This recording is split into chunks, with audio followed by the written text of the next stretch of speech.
আজকে বাপের বাড়ি এসে জলখাবারে উপমা বানাবো, আর মায়েরা এদিকে দেখো সব কাটাকুটিগুলো আমাকে করে দিচ্ছে, তো তোমরা দেখতে থাকো।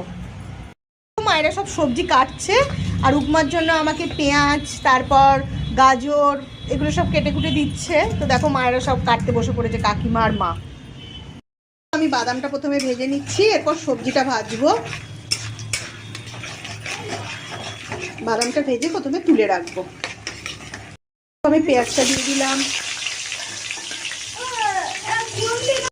এবার আমি সবজিটা দিয়ে দেবো।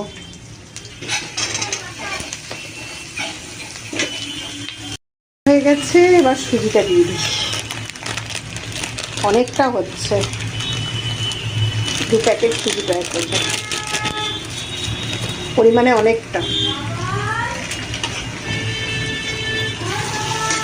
1 প্যাকেট সুজি দিলাম, আরও 1 প্যাকেট সুজি দেবো, সবাই খাবে তো অনেকটা লাগবে। আরও 1 প্যাকেট দিচ্ছি সুজি। করছি যখন বেশি করেই করি, আর সবাই খেতে ভালোবাসে। হ্যাঁ হ্যাঁ, দেখো ওপর থেকে একটু ঘি ছড়িয়ে দেবো। উপমাটা হয়ে গেছে, তো সবাই এবার জলখাবারে খাবো।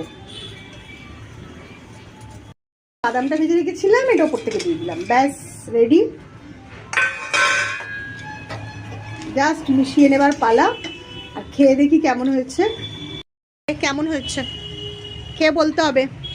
রাখ রাখ রাখ, ধর, এটা তোর, তোকে দিলাম তো। দেখ তো কেমন হয়েছে, কেমন হয়েছে? ভালো হয়েছে, খা।